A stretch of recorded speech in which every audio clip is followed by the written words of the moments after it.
So we're gonna run through this together. So obviously, we're a married couple, Noah and Christy Harris. We are in Columbia, South Carolina. So if you're in South Carolina, look us up.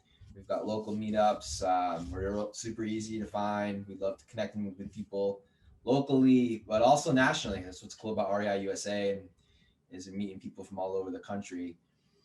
So Christy's been coaching for how long now? Christy, long time. Yes, doing real estate since 2007, coaching since 2014. So I coach students all across the United States to Canada and beyond on every topic, which is super cool. So to give you a little background about Noah and myself, we rehab houses, we wholesale, we have short-term rentals, we do all the creative financing strategies, mobile homes. And as you can see in the picture, we also are parents of two of the boys are there. I have a stepson who is 17, Noah's oldest son. And then we only make boys in this family. So we had two more. We have a kindergartner and first grader this year that just started back to school. So we're living the life of nobody's at the house. Now what? Wow, we have so much time. I don't even know what to do. Take a nap, lay out in the sun, do a deal. Who knows? 6 hours straight of nobody asking for a charger or a snack is it's amazing what you can get done, right?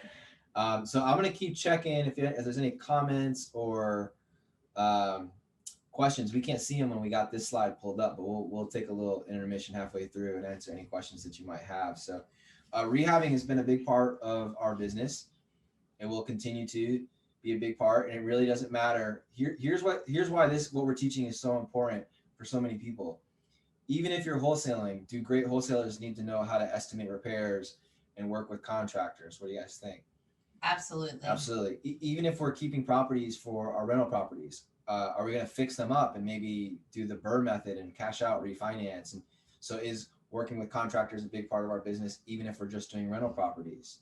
And we Right? talk about Absolutely. contractors, and listen, there's all types and forms, and we'll discuss that a little, but we're talking about licensed people. Okay. People that are licensed, understand the business. A lot of people try to skirt using someone professional and licensed. Oh, I hear this. I've done it. I mean, I'm not going to lie to you. I've done it in the past. Oh, this guy's much cheaper, right? He knows how to do a little bit of electrical. What does that mean? I mean, I know how to do a little bit of electrical. I can change out a fan, a light socket. I'm definitely not an electrician. You should not hire me, right? So you want somebody that is licensed in that trade, especially when it comes to the major things. You're removing a wall. Well, why is that important? Is that a load bearing wall? Is the whole house going to fall to pieces? I've had people tell me before, oh, yeah, you can remove this wall. Got a professional, and no, you can't. And if you don't know these things early on, we see all these beautiful things on TV of take out this wall, pop the top, do this. It all looks great. But if you don't know what the heck you're doing, that could be a detrimental mistake to your business. So it's really important to make sure these people are licensed professionals that have been doing the business. If it's a GC hiring subcontractors, are they hiring subcontractors that are licensed as well? So these are some of the documents we're going to talk about that are really important to make sure we're doing these things throughout the business. Yep. So in anything Christy and I do, we're always we're big believers on practicing what you preach and not just talking the talk, but walking the walk. Right now we have we just sold one. We have 3 renovations currently going. Actually just wrapped up and on the market, and these were all extensive ones. I mean, each one we had to pull county permitting. We had to go through the process of getting everything inspected and approved by the county. Electrical, plumbing, we added a bathroom in, right? And what's funny is we even have GCs we work with, and they're like, you're going to add this bathroom, do you really want to call the county and get it approved? We know what we're doing. Yes, I want to call that and get it approved and make sure, so when I sell this house, there's not an issue. I know it's going to be a pain. I know an inspector is there to do his job too. It is what it is. It's the nature of the business, but I want to use someone professional licensed so there's no issues.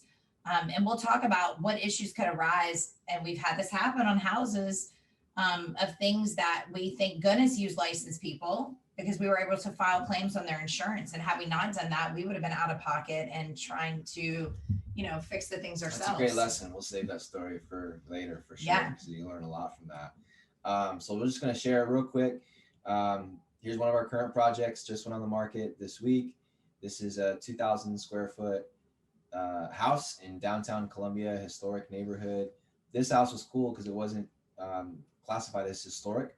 So we were able to not have to work with the Historical Society while renovating it. But as you can see, these are systems. And if you look at any of our other houses, those are the cabinets that we use. That's the floors that we use. That's the granite countertops that we use. And so it's a system. So if they're picture like an assembly line of all your houses, you know what you like. You don't have to go in there and spend days thinking and doing. And also your contractors, if you work with them regularly, are going to know, okay, this is how they like things. This is the materials that they prefer.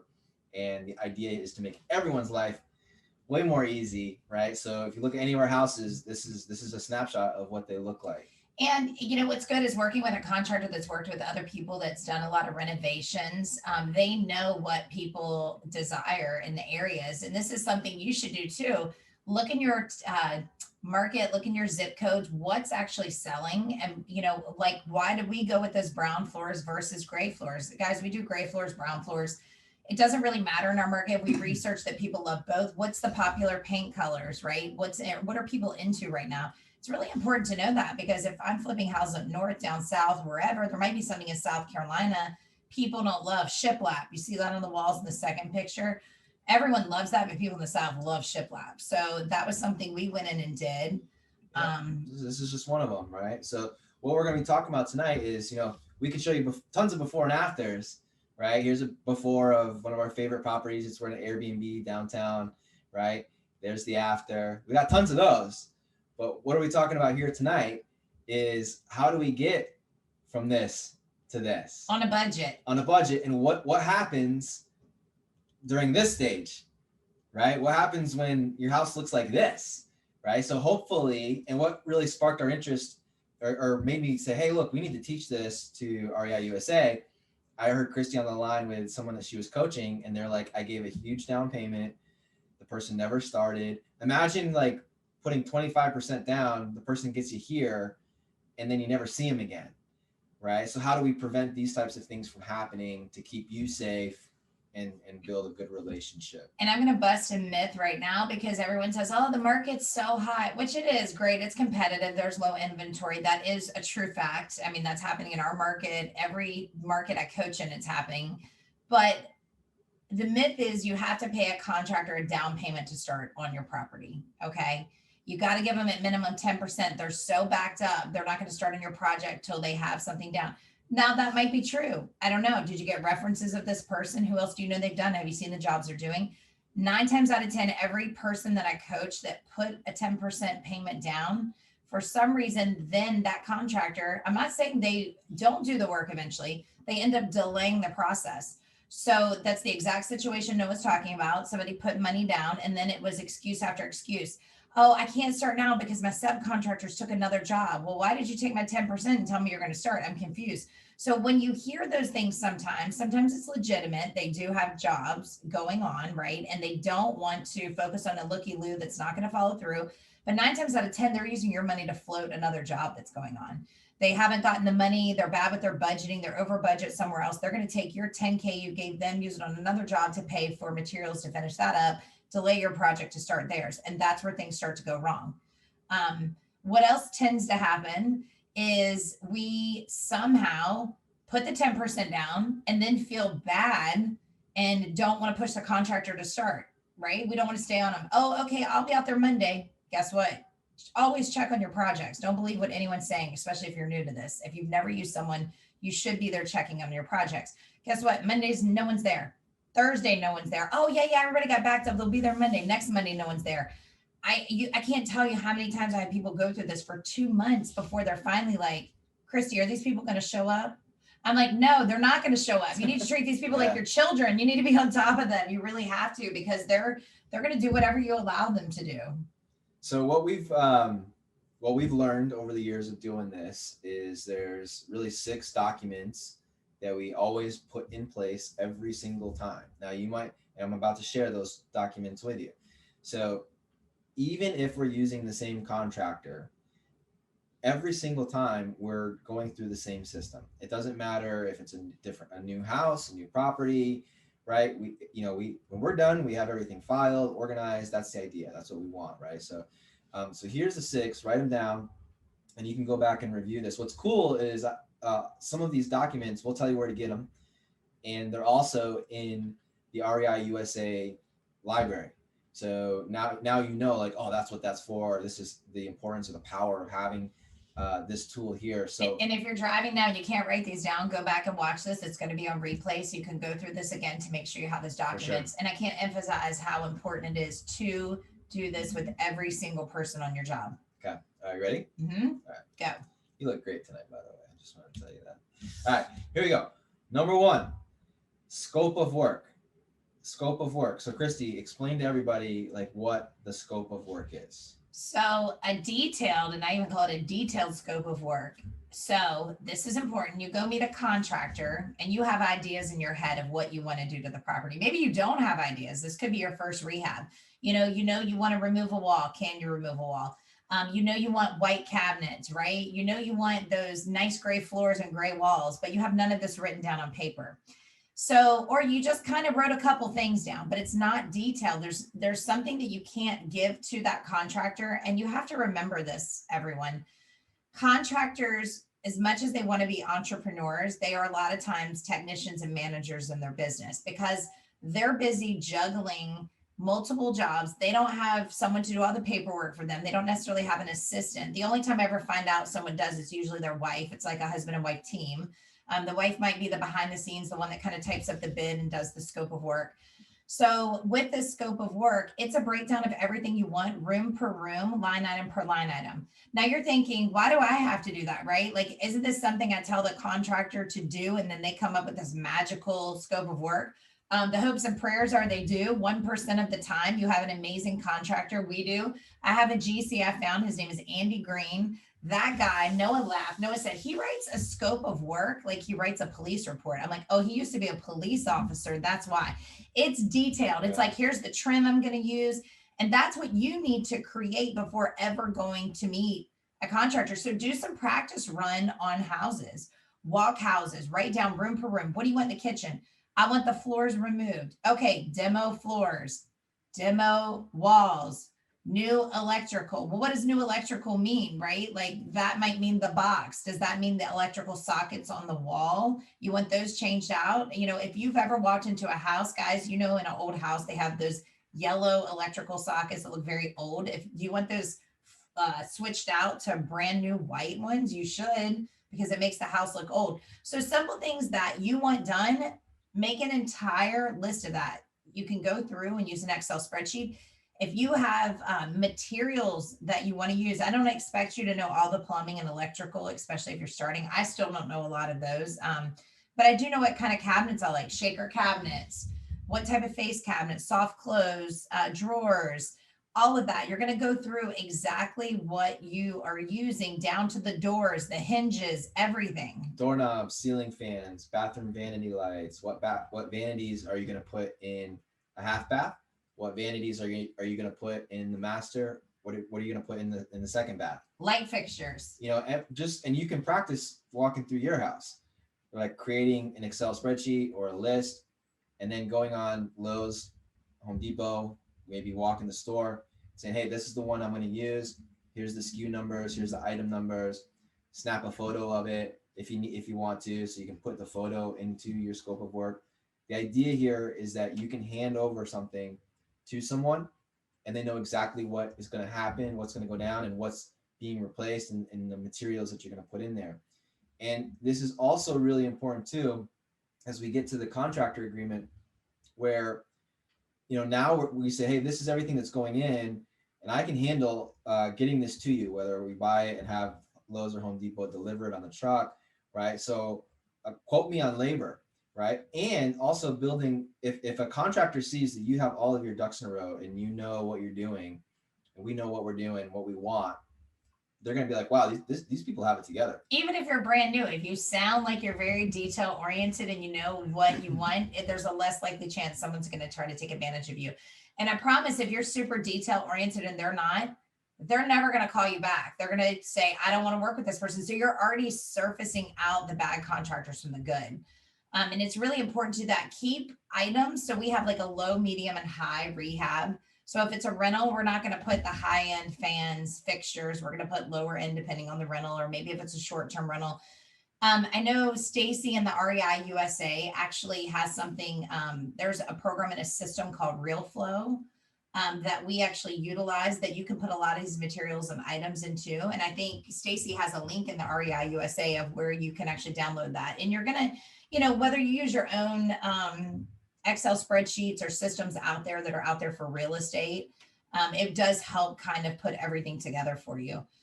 So it's really important to have the scope of work. Now you might go to the job site, hand this to the contractor, and like Noah said, ask for the labor, but also ask them for the materials, because you might be starting this business and you're not a full-time, full-fledged investor. So if you're working 9 to 5, 9 to 6, you have kids, your virtual schooling, whatever else, do you think you're really going to want to go to Lowe's at 9 o'clock at night and pick up all these materials, go do all this? Absolutely not. So I would say build your your list of items and materials, but ask them to give you a price point too, because now is this a full-fledged GC that can do everything? And we just did that. So we did a project in Virginia at a distance, and it was a referral contractor. Actually, our painter here, it was his father.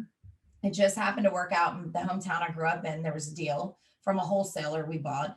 And I'm like, I'm not running up and down there. No one never even saw the house, guys. This was awesome. I went and saw the house once. It was sad, kind of, because I was like, which was weird. I'm like, I never want to see a house. Really. So we literally went to pick up the check. This was just 2 weeks ago. I went home and spent the week with family, and we closed on the house. But we bought the house, and no one never saw it. I went home to see my parents, walked the house. Already had a whole system set up where my friend is a realtor. She did everything. The contractor came and met her. True. I typed in the entire scope of work. She gave that to him. He said, I'll price out materials and labor. He gave me a bulk price. That was the easiest rehab. I'm like, why are we even doing rehabs in our market? I feel like I have to be more hands-on because I'm there, which is a myth. Yeah. I mean, I should treat my rehabs always like that project. The one's 500 miles away goes smoother sometimes. Yeah. All right, cool. So that's scope of work. If you got any questions, guys, just pop them up in the Q&A, and we'll answer them as we go. Next up, contractor agreement, right? So no handshake deals, right? You probably hear horror stories all the time from, or I had a friend, or I had a family member. My uncle's going to pick up the HVAC on the property. Dun, dun, dun. That always turns out bad. Yeah. I'm like, don't use them. I know it's your uncle. You want to be able to sit across from him at a holiday, feast and not be mad at him. So don't use him if he's not going to perform. And 9 times out of 10, family and friends are the worst because they don't feel committed. They feel like they can make an excuse and it's okay because you're family. Right. So that contractor agreement is really important. It goes through the details of exactly who you're using, what you're using. Also, if they're the GC on the project, so I want to kind of explain this. If they're the general contractor, that means they're kind of the conductor of the project, right? And they are not always the one, okay? They are not always the one that necessarily does all the work. They have subs, so they might have a plumber under them, an electrician, a drywall guy, a painter, but they're checking in to make sure the job's getting done, and they're hiring these individuals. Now, typically that GC is going to be licensed and insured, but some of the subcontractors working underneath them, if it's a plumber, electrician, they're going to be licensed as well. And this is a really important question we get down with lien waivers. I'm going to talk about that with subcontractors and GCs, because what's typically happening, the reason you hire a GC is you do not want to be on the project site every day, okay? That GC facilitates everything. He's your liaison. You talk to him about what's going on, and if there's an issue, you deal with him directly. You never talk to the subs. So that can be really good and bad. I had a GC working one time that was really bad at managing, and this was another long distance deal in North Carolina, and the subs were actually really upset with him. And guys, I paid the GC, and the GC was supposed to be paying the subs, and he was shorting some of the subs. So guess what happens? In a sense, they're kind of mad at me because they think I'm short paying him, because what kind of story is he telling them? So it's really important to know you've got a good GC. Now, for our business currently, I'm actually the GC for all of our projects. So I have a licensed plumber. You're a project manager. Yeah, I'm a project manager. I'm not a GC. Yeah. Sorry, I don't have my license to do it. I don't have to. But a GC is licensed really to project manage, because sometimes they don't always have the skill set. They might know all the rules, but they don't necessarily have the set trade like an electrician or plumber. That's why they find those people. But they know what the code laws are. But now I've hired all different types of people to work under, and with the GC, there's usually a 10% markup on the contract price, right? They got to make their money too. So I'm able to kind of cut him out, facilitate everything, because now I've built a great team of subs that are wonderful. So I've got one of our independent contractor agreements here, and there's one on the REI website too that is really good. So I'm just going to go through like some of the things that you might find, just to have some awareness around like, gosh, what goes into a contractor agreement? Go to the website, go to REI USA, and read over it. But some of the things, I don't think you guys can see it, but if you email me, I'll send you the one, another one to kind of compare to what REI USA has. But number one, the cost, right? So we're going to talk about total cost of the project, make sure that's in writing. Who's in charge of the building permits, right? Is the GC, the contractors, are they going to be the one pulling the permits for you? Inspections, things like that. Are they going to be the one calling the home inspector to come back out and inspect their work, right? Or is that something that you're going to be responsible for? This is my pet peeve: cleanup. I would put in the contractor agreement that every day, if you brought it on the job site and it's garbage, it's trash, whatever, it leaves with you. And right? Yes, that includes your tools. Don't leave them on the job site. What if the house gets broken into? I'm not responsible for that. That's really important. We've had that happen. And I think the cleanup is good because it shows you what type of individual it is. Do they care about your project? Are they smoking outside of your project and dropping cigarette butts everywhere, right? A million of them. So you can even keep like that cleanup. You can even make a bigger kind of set of rules and throw that up at your rehab. And I recommend doing that because people see that. And then it's like, oh, clean up every day when I leave the job site, right? Like, this is my home. This is someone's house. Yep. And then, change orders, right? Because nothing ever goes perfect. What's the process with change orders? Are they going to be, how do we handle change orders? Like, they notify you if it's over $100 or something like that. Right. And sometimes, if we're ripping out walls, there may be something that was unforeseen behind it and they get into that can actually slow down. So if you look at number 11, that says penalties. So when I start a project, I ask, and this kind of goes hand in hand with the payment schedule. I ask them, how long will this take? They say, well, and I always get this, how fast do you want it done? Tomorrow. But that's not realistic. Like, yeah. I want everything done fast, but I want you to tell me how long it's going to take you. It's going to take me 4 weeks. Okay, 4 weeks. Great. Here's your scope of work. Let's break that down week by week. Okay. And this kind of, again, goes hand in hand with the payment schedule. This helps me keep them on track. So I'm never overpaying. So my question is, it's going to take 4 weeks. Great. What's going to happen week 1? XYZ. Okay, cool. Well, when Friday comes, because I pay on Friday and XYZ aren't done, only X and Y are, you're not going to get paid for Z. And now you're already behind. Can you be mad at me? If there was some unknown factor that was found that's going to take longer, great. We'll change order that and maybe move the project to 5 weeks. If it's just because you picked up another job and you're bad with your time management, I'm sorry, you told me it was 4 weeks and I'm only paying for XY. You're not getting Z this week.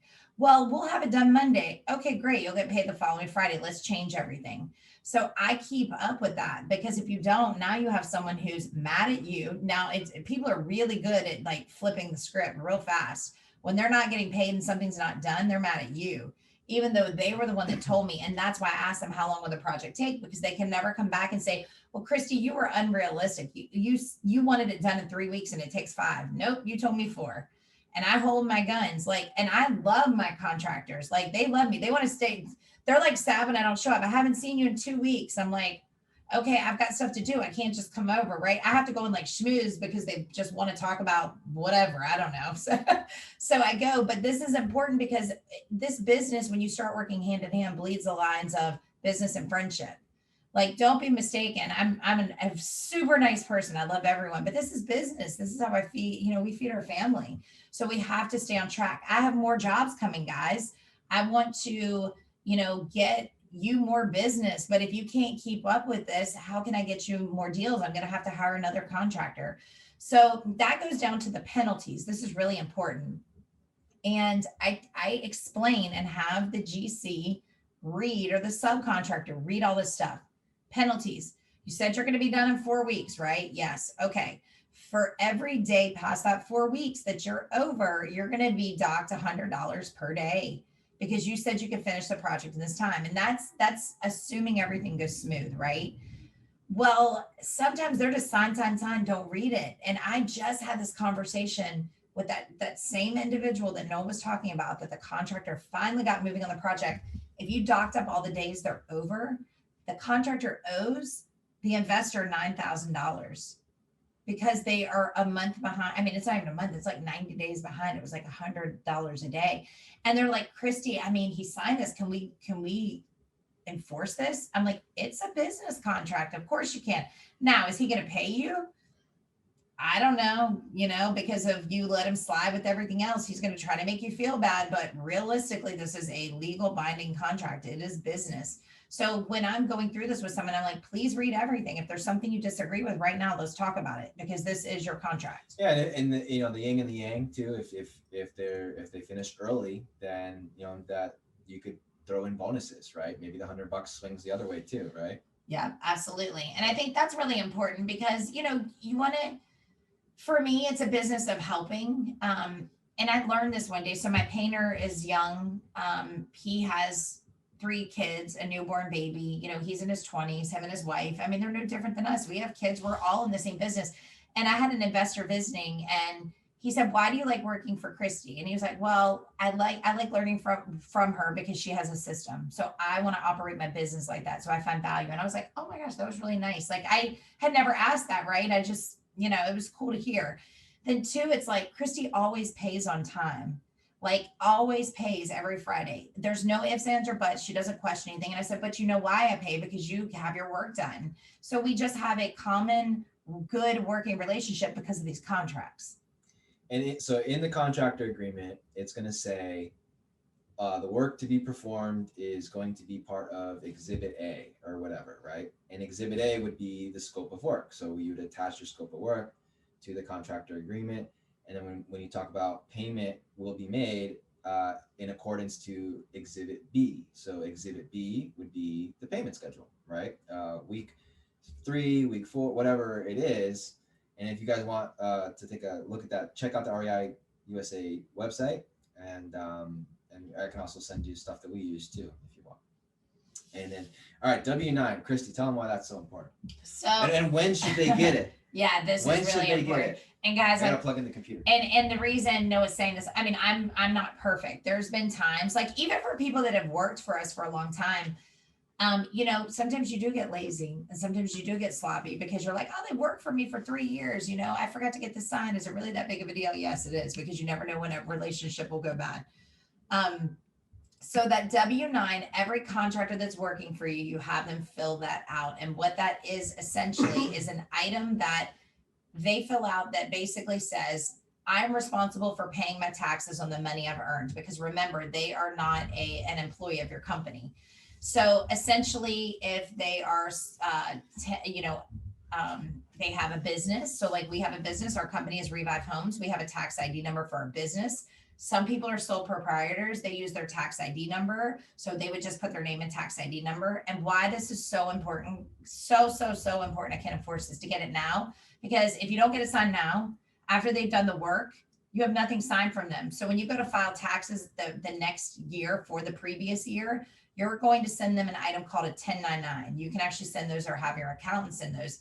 And that basically says, hey, Christy and Noah made $100,000 this year, but we paid our people, 60 grand. We're not responsible for those people paying taxes. We're not going to pay taxes for them. On that flip, right? Correct. Yeah. And for their work, I'm not paying for them. Why would I pay their taxes?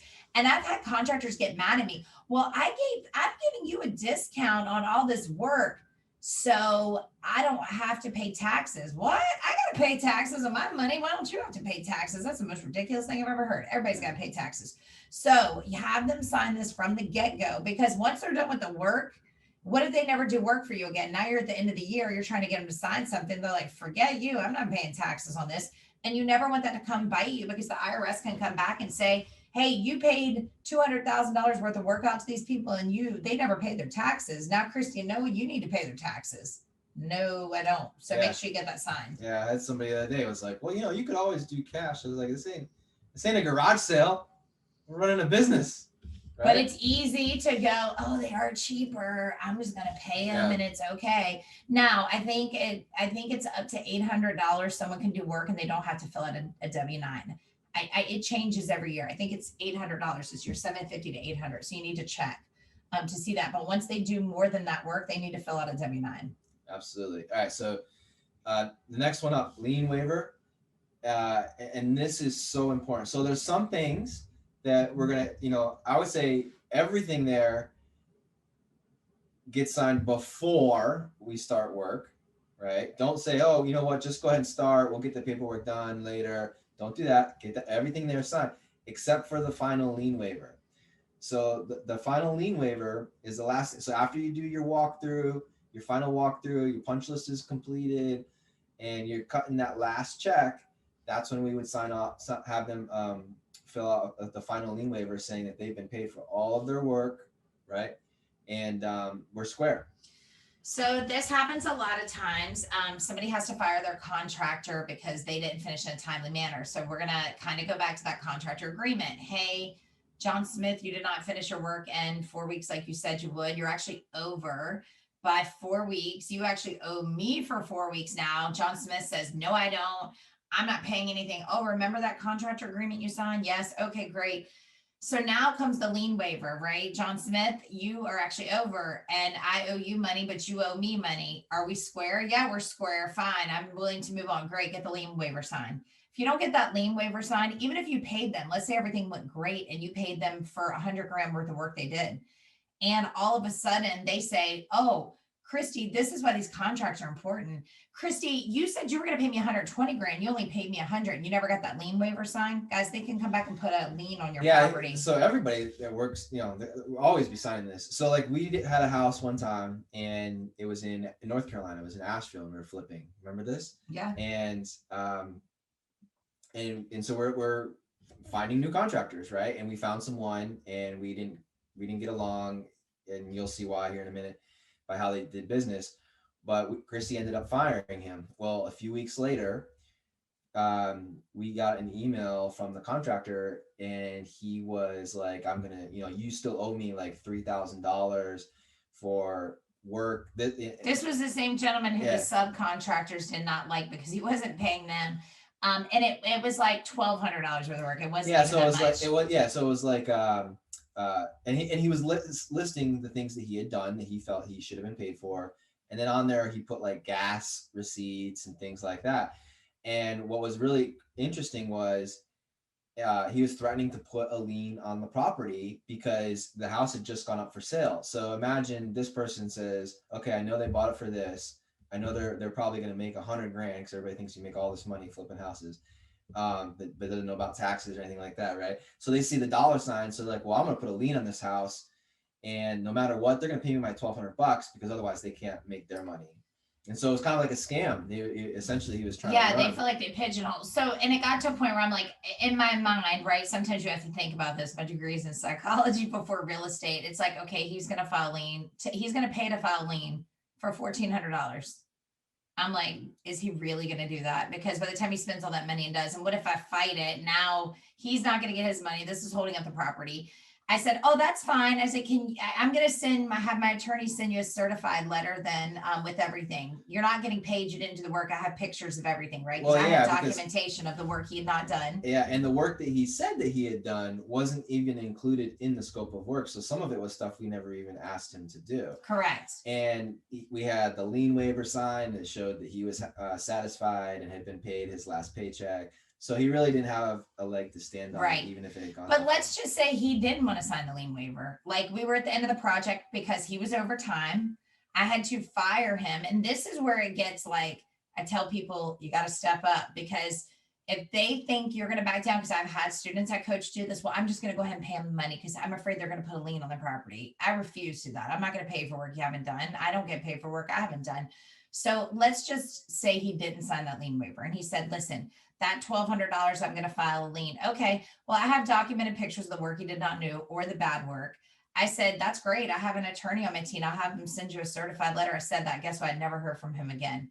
And we partnered on that deal with a newer gentleman to the business. And he said, well, I'm just kind of worried he's going to file a lien. I said, listen, He's not. I promise this is his hustle. I can tell by what he's saying. He's done this many times and people have paid him. I'm not doing it.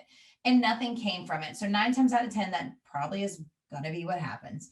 However, if you see something going sideways at some point and they're dragging past or they're not showing up, get rid of that contractor, pay them out for the work they've done and move on. Do not let it drag along. Do not assume they're going to finish the work. Do not go back and forth and fight them. It just ends up being this disaster and it's the biggest waste of your time.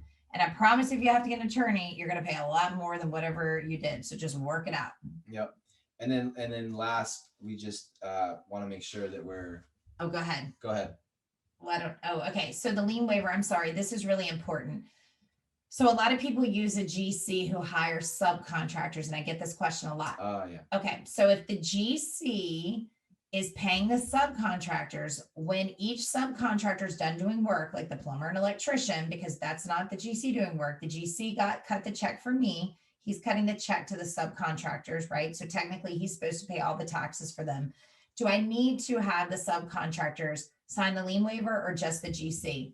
I'm going to tell you right now, have the subcontractors sign the lien waiver as well. I'm assuming my GC is very honest in paying all the subs. What if he short pays some of those subs and tries to renegotiate them? Who do you think they're going to file a lien against, him or me? It's going to be me because I'm in the investor making the money. You have the house. Now, I'm not going to say that this will hold up because technically your contract is with the GC. However, all documentation is good. And a GC should never have a problem with having the subs also sign that lien waiver. I had one time the GC acted like he didn't want to do it because what he thought was going to happen was I was going to steal his subs. Oh, well, now you have their names. I'm like, if you're that worried about your subs, then guess what? You're probably not treating them that well because my people would never leave me for anyone else because I pay them well and they love us. So get them signed by everyone. Boom. Boom. Boom.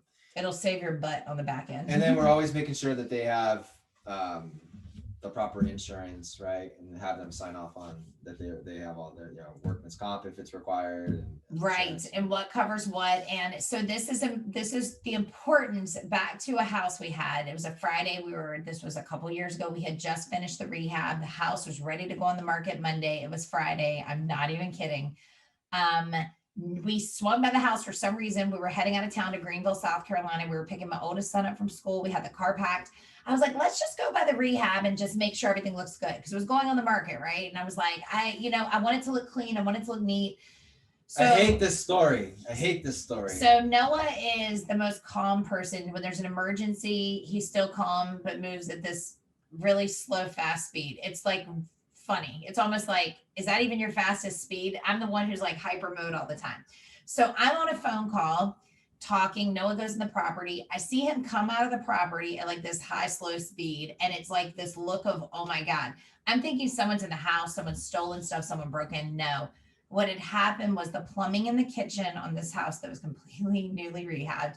The plexi piping they used under the sink had somehow come disconnected. And who knows how long the house had been flooding. It was on a crawl space. The whole entire kitchen was underwater.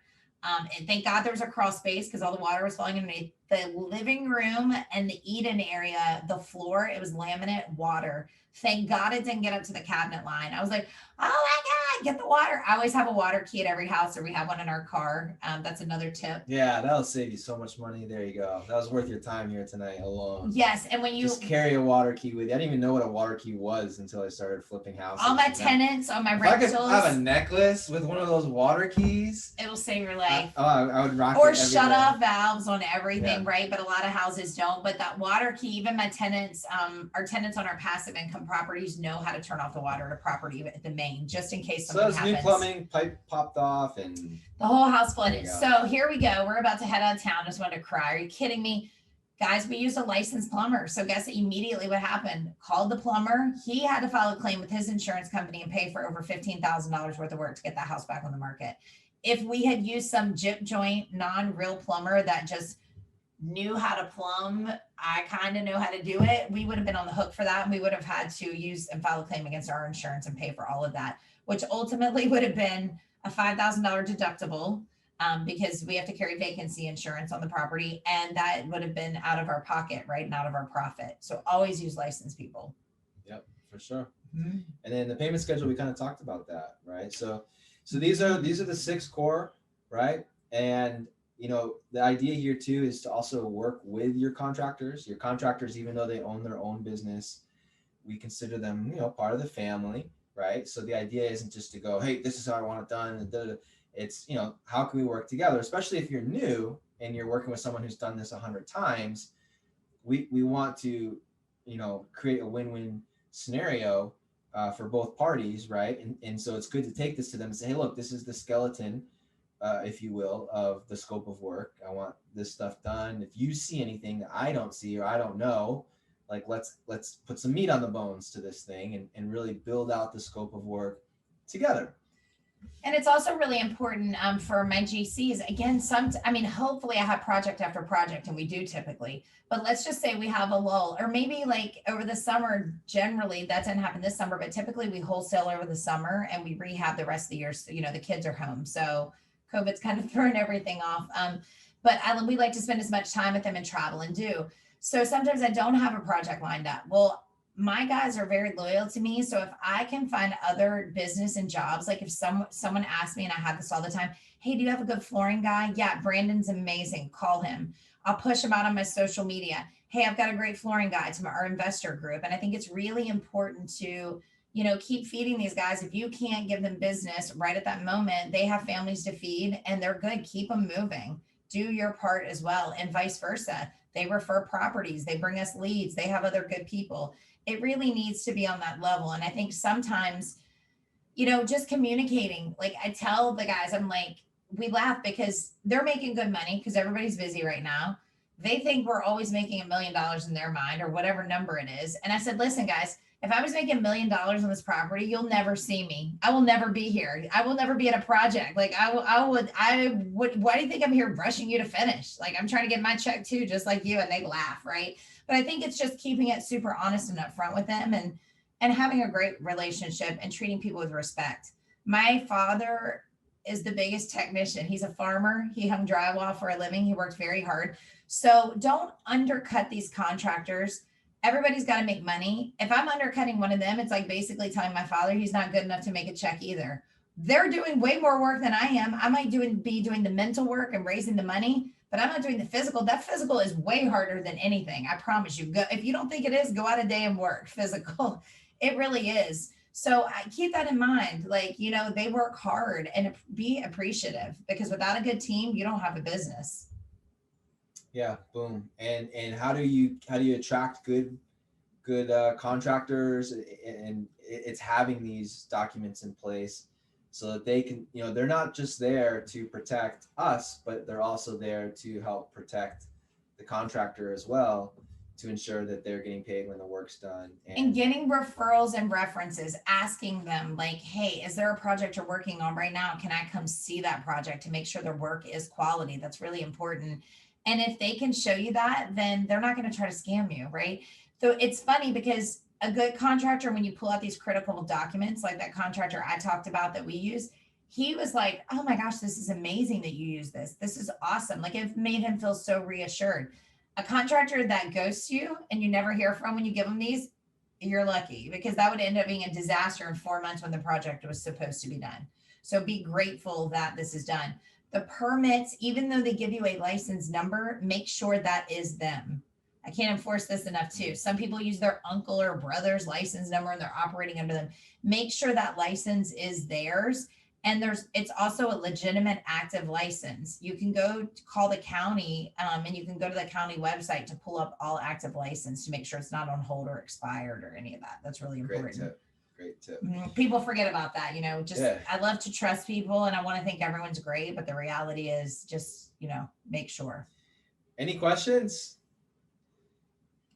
And one more good tip, like a real ninja tip, because people say, well, where do I find these good contractors? Do I go to Home Depot, wherever? Absolutely, you can.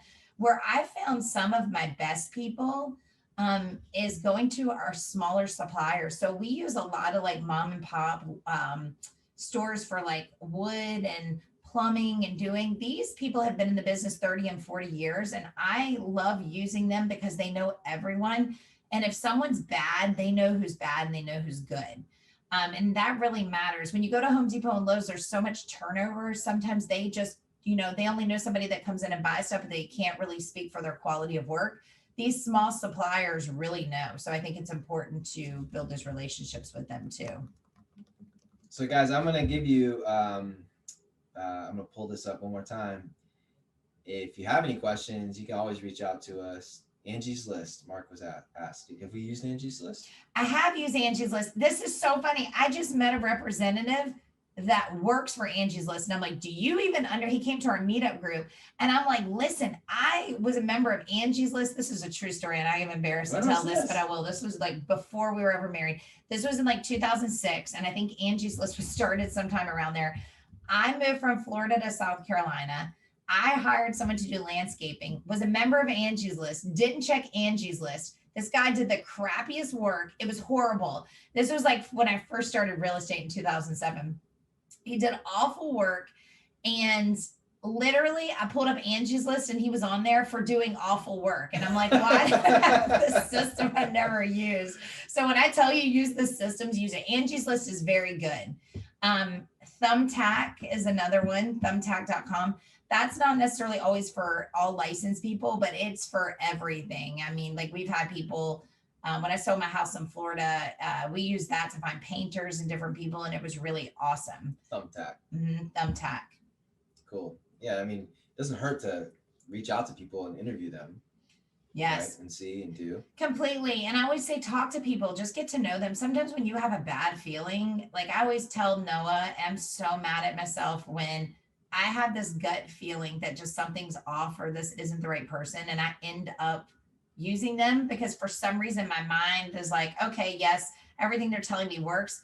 If I went with my gut and it was like, it wasn't good and then it goes wrong, I'm so mad at myself. So initially I always go with what's my feeling and then let me check the references. And if everything feels good, great. And 9 times out of 10, that's going to be your best person.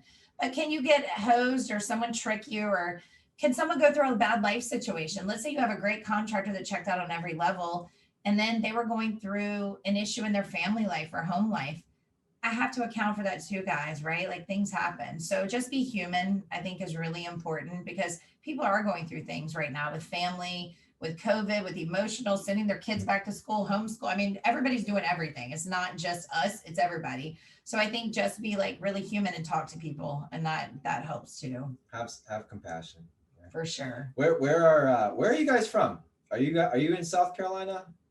If you're on the webinar, let us know where you're from real quick. And if you're looking to do some stuff in South Carolina or have questions, like Noah said, yeah, we do a local meetup. So we do monthly. If you guys want to do something live, in person, first Wednesday of every month, we host a meeting, and it's awesome. It's like networking. I usually bring in one of our connections that we have from all of our days of traveling all over the world teaching this stuff, and it's called the REI. You can check it out, reiupmeetup.com. If you want to check out anything that we've got going on, go to christyduckett.com and check us out there, and you can find all of our contact info and everything. If you have any questions or need any help with anything, that's what we're here for, right? So write those down.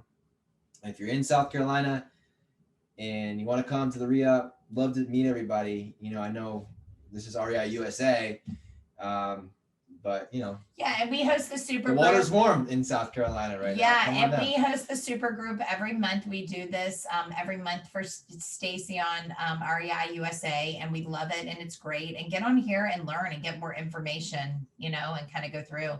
Question here. Mm-hmm. All right, how do you keep track of prices so that you know what's a fair price? So this is hard depending on your market, right? So I could tell you what our labor costs are here. And what I recommend doing, even before you probably ever have a project, reaching out to either another local investor that has done a lot of deals that can give you a lot of labor costs. Now, it might not be exact because someone might do cheaper work for them than they will for you because you're just starting. But talking to other local investors or talking to several contractors and just asking them, hey, listen, like a painter, what do you charge price per square foot to paint a home, right?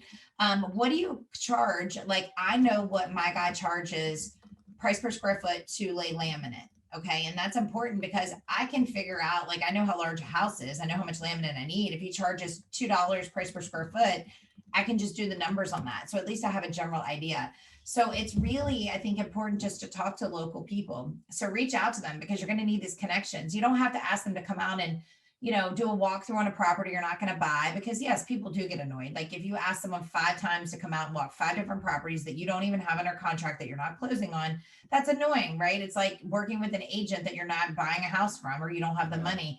Nobody wants that, but yet they do want your business. So do you have a price sheet? Can you give me an estimate of this? Can you tell me? You can always Google, what's the typical medium price point for laying hardwood floors? And it's going to give you like a percentage. Now, if you're in California, it's probably going to be higher than South Carolina, but at least you have a general idea. Materials, go walk the aisles at Lowe's and Home Depot, get online, look and see which faucets you like, look and see what fans you like, how much does this cost? That'll give you a general idea. Yeah, and REI USA has the if you go in the forms library, I think there's a repair estimate checklist, so it'll give you like a broad idea of where you need to be, and that's great for doing your walkthroughs, right? So part of the rehabbing process in flipping houses is your initial walkthrough to make sure that when you make your offer, it's a good offer and you're not going to lose money. Right. And this repair estimate, gives you like a buffer, because you're not going to, most people are not going to know, how do I measure trim per linear square foot? How do I measure the carpet on the steps? Like you're not going to know this unless you've done it before. So there's a buffer on some of those numbers. So like if you're, in a market that's a very high price market, you might add a 15% buffer onto that. And that kind of gives you some leeway. Yeah. And that's a good skeleton, right? We talked about the skeleton of your scope of work. Saying, hey, look, I walked the property. I've seen these issues. I know these things need to get addressed. I've got a ballpark number in my head and maybe a 10 to 15% buffer. What's the official word? It's not buffer. What is it? 10, 15, I don't know what it is, right? Not buffers in my head. I know. Yes. Like you're up all night with that stupid word in my head. But you have like your discrepancies or whatever, right? So like a cushion. Yeah, there you go. Cushion for sure.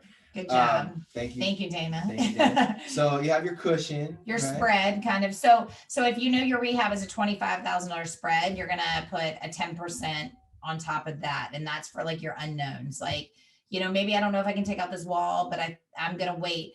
At least you're able to make a good offer to see if your seller will accept it. And then from there, you can get your GCN. Yep. So we'll throw it up one more time because we know we had a couple latecomers pop on, but here's the docs. There's 6 of them, and we want to use them. I don't know. Should we use these sometimes, guys?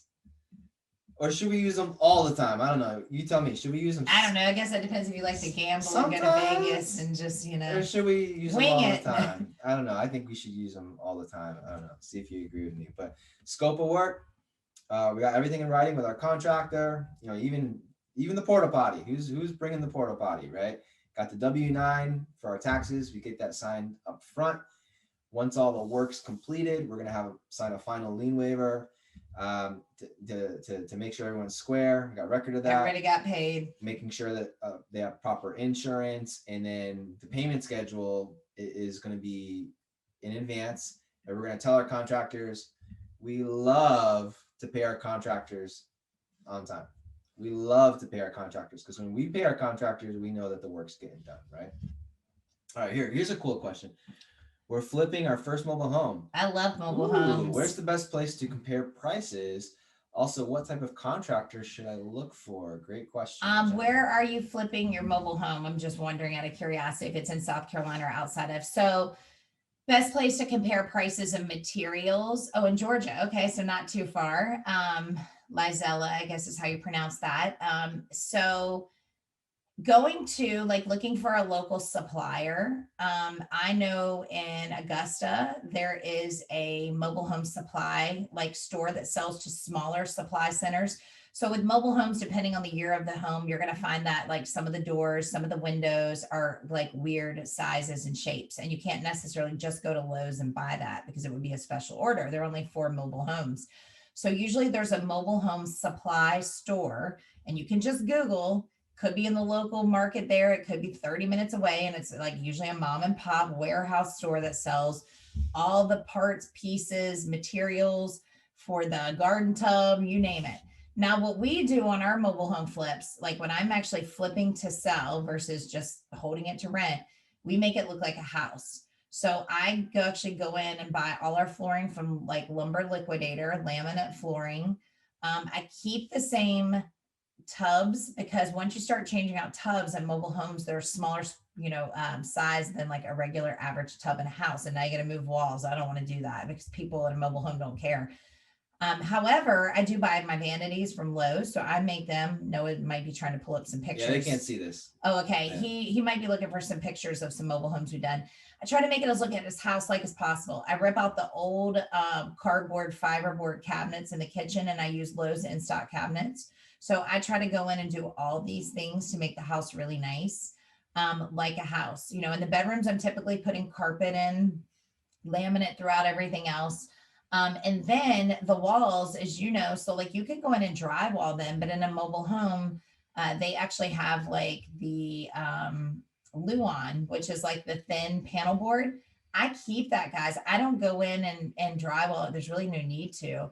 And what I do is I have my guy go in and spray all the walls one solid color to make it look like a house, and it looks beautiful. So once we've done that, that's really it for the materials. So that's kind of how we rehab them. Now, as for the contractor, so mobile homes, I don't want to say are different beasts, but they are. So I don't really necessarily need, for plumbing, yes, electrical, I still use licensed people because I might have to change out the HVAC. For roofing, I am using a licensed roofer because typically they're putting shingle roofs on.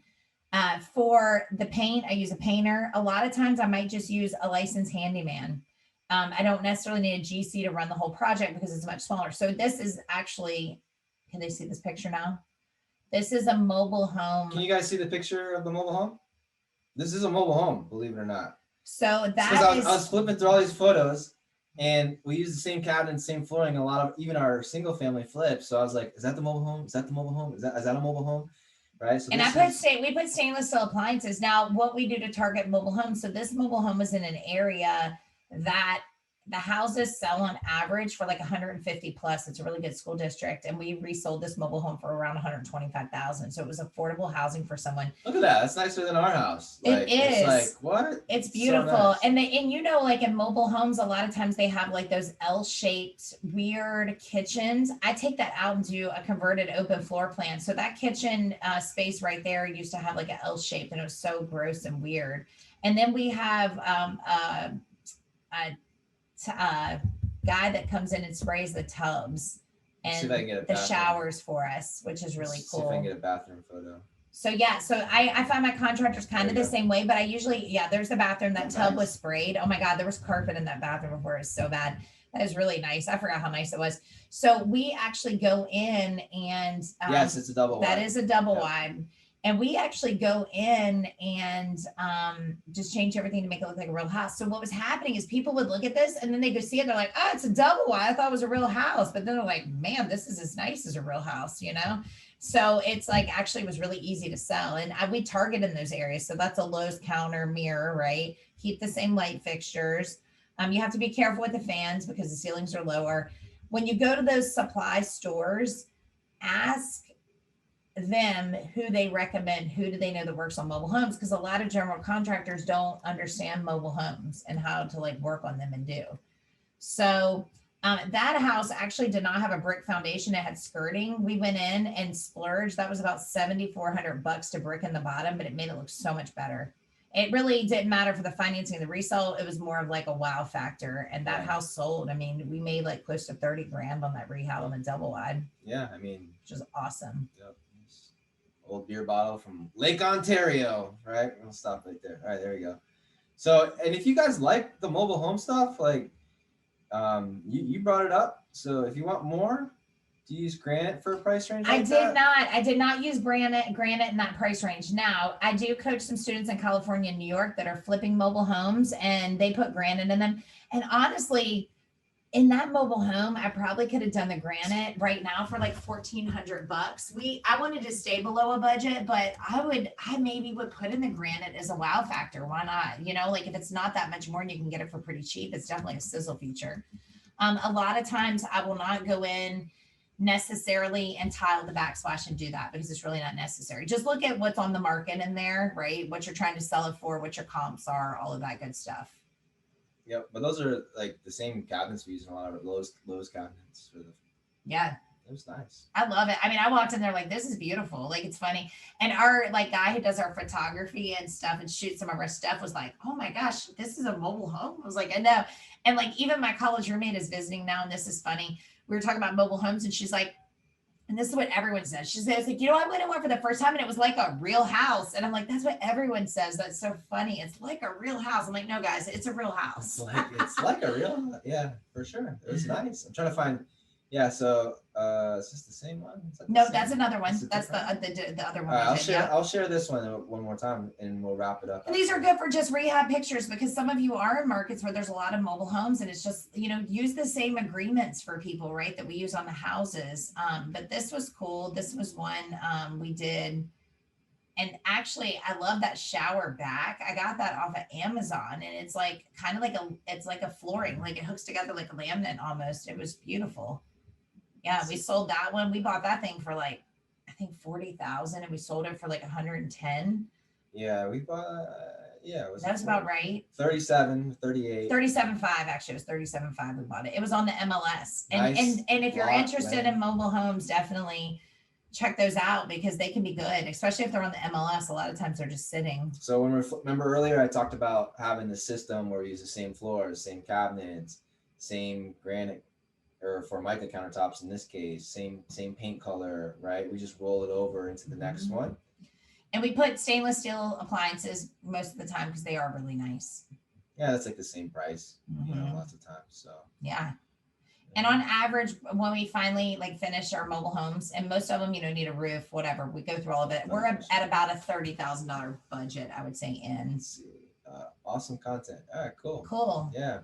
So happy to help you guys. Like, please follow this. Like, and please believe that there are good contractors out there. There really are. There are some great contractors.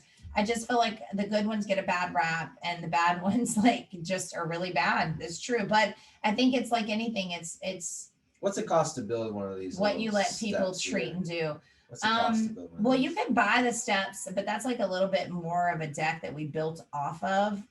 But you can buy them in pieces with steps for like a couple $100 at the mobile home store. But I don't know, the price of wood now maybe is up a little bit. If you're flipping the mobile homes, we recommend going to a mobile home store, which is like the supplier for the It's like the Lowe's of mobile homes. The Lowe's of mobile homes. Find one in your area and become familiar. And they usually know a mover and all the pieces. There we go. There we go. All right. Close that up. Stop. Okay. So, yeah. So thank you guys. If you need anything, reach out. And of course, remember REI USA is a great resource for everything, whether you're starting, you're a newbie, you're doing this for a while, you can always learn something. I learn something every day from students I'm coaching that are brand new and people that have been in the business. So really take advantage of the education piece. All and we look forward to seeing you next month. Got it. Yeah, we'll see you next month. Third Thursday. Third Thursday. All right, guys, have an amazing August and we'll see you soon. All right, take care. Bye.